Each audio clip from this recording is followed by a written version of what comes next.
Ababyeyi wa muriro mujya mudusaba gucana ngo urahageze. Ababyeyi hano mbafitiye n'icyitwa inzoga ababyeyi. Dore na ya marwa ababyeyi. Nakwicara nkabatekerereza ikibazo mfite. Ababyeyi kitanyoroheye.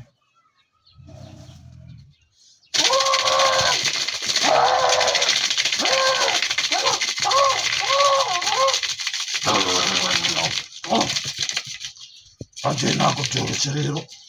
Mu mudugudu wa Bumanzi ntabwo byoroshye. Hari uwitwa Cyaka yazanye n'icyago gikomeye cyane, ndi kumva gihwihwiswa ngo ni shugu. Ntabwo gikomeye cyane, kiri gutuma ababyeyi bataha kare, bagacyura abana kare, bagacyura amatungo kare. Babyeyi byanteye ikibazo, 11:00 bari kuba bageze mu buriri. Babyeyi byatumye nzinduka nze gushaka insinzi, numve ko njye nta kibazo byangiraho. Babyeyi byaba bimeze gute babyeyi?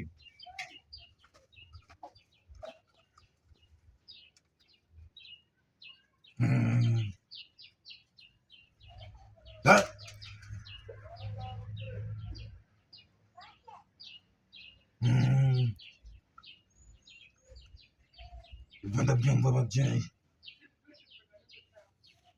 ibyo ngibyo ndabyumva.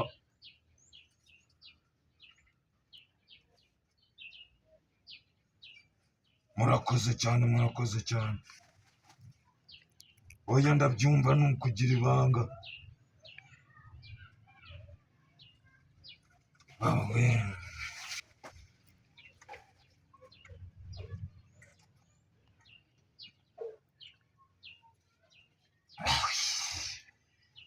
ibintu binteye icyaka, ibintu binteye inyota, binteye inyota.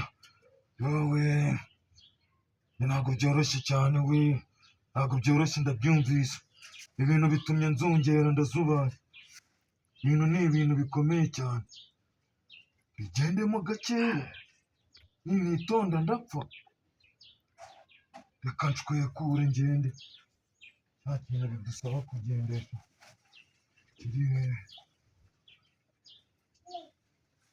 Murakoze cyane.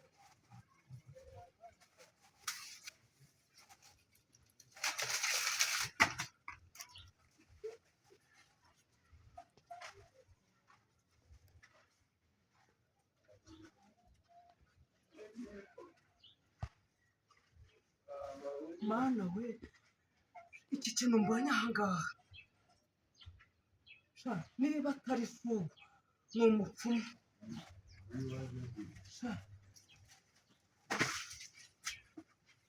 Kamwerekana nigendere, ibintu byo muri uyu mudugudu.